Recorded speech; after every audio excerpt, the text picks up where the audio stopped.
রান্না বান্না চলতেছে বিকজ আজকে বাসায় মেহমান আসবে। যে মেহমান আসবে সে আসলে নতুন মেহমান নয়, সে পুরনো মেহমান। আর তাই আর কি, তার জন্য সিম্পল রান্না বান্না হচ্ছে।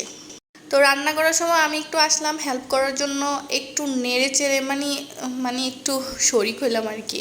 তো যাই হোক, এখানে হচ্ছে মুরগি রান্না করবে আর এই পাশে হচ্ছে গরুর মাংস রান্না হচ্ছে। এই ফাঁকে আমি হচ্ছে আমার বাস্তিদেরকে একটু পড়িয়ে নিচ্ছি। তো আমি বললাম যে তোমরা স্কুলের কাজগুলো শেষ করে নাও, মানে হোমওয়ার্কটা করে নাও।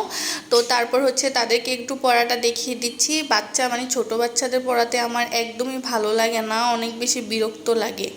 তারপরেও কি আর করার, পড়াইতে তো হবে, না পড়াইলে তো ওরা মানে ভালো রেজাল্ট করতে পারবে না, দেখা যাবে যে ফেল করবে, অথবা দেখা যাবে যে ওদের যে মানে পড়ালেখায় অনেক বেশি পিছিয়ে যাবে। এইটা চিন্তা করেই হচ্ছে কষ্ট করে হলেও ওদেরকে পড়াচ্ছি। শত হলেও আমি তো ওদের ফুপ্পি, আমি না পড়ালে কে পড়াবে বলেন।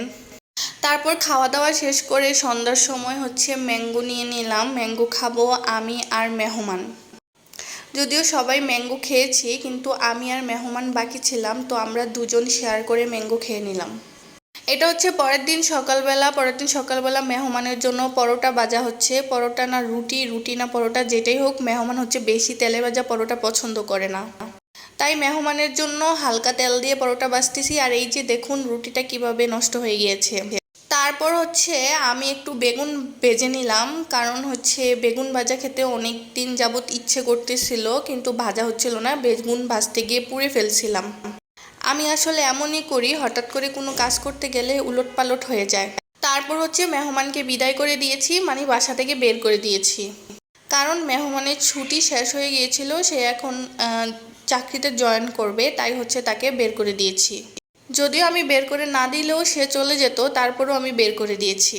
কারণ তাকে ঘাড় ধাক্কা দিয়ে বের করে দিতে আমার অনেক ভালো লাগে। যদিও মাঝে মাঝে সেও আমাকে ঘাড় ধাক্কা দিয়ে বের করে দেয়, বাট ডাজেন্ট ম্যাটার।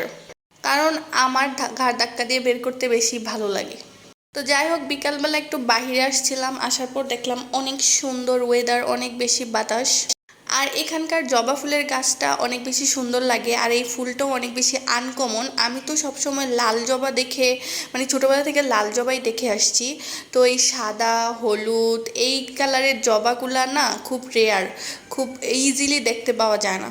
তো যাই হোক, এখানে একটু হাঁটাহাঁটি করে আবার বাসায় আসলাম, এসে হচ্ছে একটু ড্রাগন খাবো। এই ড্রাগনটাও হচ্ছে মেহমানই নিয়ে আসছিল।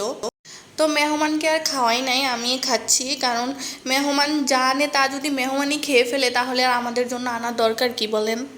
আর এইদিকে দেখুন আমের আটির অবস্থা। আম খেলে আমি এভাবেই খাই, কারণ হচ্ছে আম আমার ফেভারিট ফ্রুট। এইভাবে না খেলে আসলে আম খেয়ে তৃপ্তি পাওয়া যায় না।